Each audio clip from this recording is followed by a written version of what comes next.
Ayan,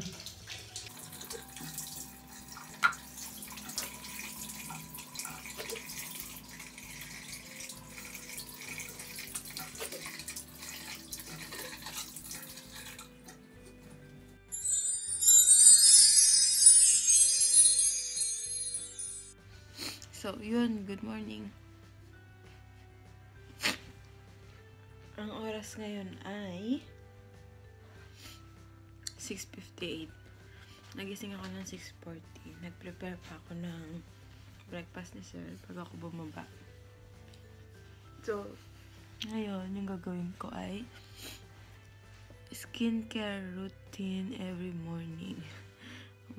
Habang binabasa ko yung pinost ko nakaraan sa Facebook na tungkol sa mga nagsasabi na may yabang daw yung mga nasa abroad. Yung mga nagsasabi kasi may yabang yung mga nasa abroad. Kaya siya daw nagkapera na. Nag-iba na daw ugali. Nag-post kasi ako sa Facebook ko. Nagtanong ako para sa mga kasagutan ninyo. So, ito naman ang mga naging resulta. Ang tanong ko dun ay, bakit nga ba ninyo nasasabing mayabang o nagbabago na ang ugali pag nakapag-abroad na? Kayo namang mga nasa abroad, bakit nga ba nila tayo, nasasabihan ng ganun? Ano ba ang dahilan nyo natin o masasabi natin sa mga sinasabi nilang naging mayabang na daw tayo at mukhang pera tayo? So, may mga sumagot dun. Ito yung una. Kasi iniisip nila madami ka ng pera but hindi nila alam bago mo mahawakan yung pera mo, isang buwan halos ubos na lakas mo sa trabaho. Minsan pa, walang tulog, sadyang ganyan ang life. Smile ka lang. If sabihan ka nilang mayabang kasi nakarating ka na ng abroad. Yun lang yun. So, yun. Oo nga naman. Ang yabang mo nga naman kasi, wow, nasa abroad siya. Sosyal. Nasa ibang bansa. Hindi nila alam. Bago natin kitain yung pera natin na ipinapadala sa kanila, ilang inodoro pa yung nililinis natin, ilang sigaw ng amo natin yung natatanggap natin, di ba? Di nila naiisip yun kasi tanggap lang sila ng tanggap ng pera sa Pinas. So, yun. Simulan ko na. Tapos, ito, meron pa. Ako, sa naranasan ko sa isang taon sa abroad, sobrang hirap mag-adjust sa lahat. Mula sa pagkain, sa pagtulog, bago makasahod. Alam ko na pang-load na lang ang natira sa pera ko. Di nila alam ang tunay na estado ng paninilbihan ibang bansa. Mayabang kasi, laging online. Lagi kang online. Akala nila di tayo busy. Laging nag-post, nakangiti sa likod nito. Tawa ay tinatago ang kalungkutan. Gutom at pagod sa buong araw. Mayabang kasi, ano ba't walang tuldok? Mayabang kasi, di na pwede makapahiram ng pera sa kakilala. Kulang pa nga sa pamilya. Tama yun. Kasi, ito yung dalawang magkasunod na sumagot. Abroad sila. Tama naman yung sinabi nila. Kasi may iba dito sa abroad na pagsahod, ito lang, kunwari, sa 1,000, nagtitira sila ng 200 para sa kanila. Para pang load. Kasi nga dito, may ibang hindi libre yung wifi. May iba naman na 24 hours may wifi. Kagaya sa amin, hindi pinapatay yung wifi. So, lagi kaming online. Kaya, nasasabihan ako na, hindi daw ba ako napapagod at puyat ako ng puyat lagi ako online. Hindi uso magpatay ng wifi sa cellphone ko. Ito naman, may sumagot na sa Pinas ito. tanga yung mga nagsasabing nagbabago ugali pag nakapag-abroad na. Like, what the F? Hindi sila ang nawalay sa pamilya. At naghihirap. Anong karapatan nila manghusga? Inggit lang mga yan. Di naman milyones kitaan ng OFW. Parang mga lang. So, yun. Ang reaksyon nung nasa Pinas na nag-comment. Totoo naman kasi, ba't pa kasi sinasabihan nyo kami na mukha kaming pera? Mukha talaga kaming resibo.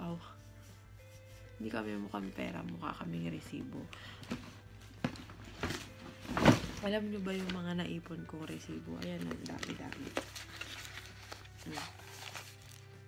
Kapal, diba? Ang kapal ng pera, hindi ang kapal ng mukha. Tapos sasabihan nyo ako mukhang pera. Iyak tuloy ako. Tapos, may isa pang nag-comment. Yung noon, di halos nag-chat sa'yo. Tas biglang mag-chat na, regalo ko ha, pamasko ko ha, pasalubong ko ha. Tas after a day, wala nang chat.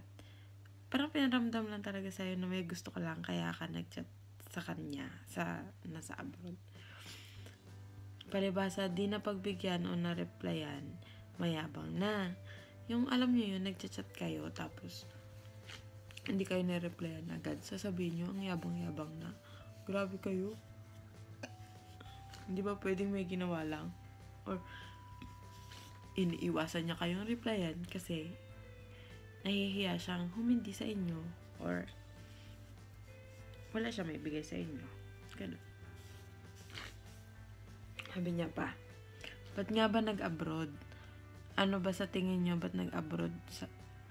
Ano ba sa tingin niyo ba't nagtrabaho sa malayo? Gigil niyo daw siya. Oo nga naman. Ba't nga ba kami nagtrabaho sa malayo?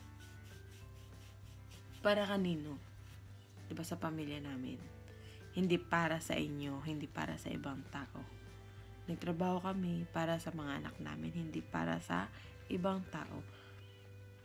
Yung iba kasi umaasa na lang sa mga kamag-anak nila sa abroad. Alam mo yun? Yung ate ko nasa abroad. Yung mama ko nasa abroad. Yung tita ko nasa abroad. May pera naman yun. Bibigyan niya ako. Ganun. So, meron pa akong ibang pinusa ng ano na to. Titignan ko kung may mga comment kayo doon. Kaso, hindi siya dito naka-open sa isang cellphone. Nandito sa camera ang ginagamit ko. So, hanggang dito lang muna. Dahil screenshot ko muna ang mga questions, mga tanong, mga sagot nila sa isa kong account. May account kasi si PJ tsaka si Onji. Doon ako nag-post, okay? So, yun. So, I'm back. Wala palang ibang comment sa ibang post. Yun lang. Konti lang yung mga nag-comment. Pero, salamat pa rin sa mga comment nyo. At least, diba? So, yun. Hindi na ako magsasabi ng opinion ko kasi sang-ayon ako sa lahat ng opinion nila. Tignan mo ako. Nagyabang na daw ako. Kaya tinakwil na ako ng pamilya ko. Pero, ganun talaga ang buhay. Ano lang tayo, go with the flow. Kung ano nila sa atin. Basta tayo ay magiging mabait. Kaya, sa mga nasa Pinas, huwag tayo masyadong, kasi nga, mahirap dito sa abroad.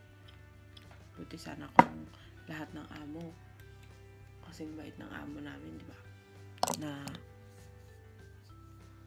Na libre pagkain, libre internet, wala nga lang kwarto.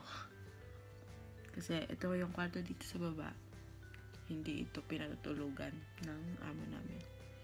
Hindi ko alam kung bakit. Baka daw kasi magdala kami ng lalaki. Charot lang. So, yun. Bibis na ako ng uniform ko at ako'y magtatrabaho na dahil ito ay, ito ay anong oras na? Ito ay alas 7 gis na.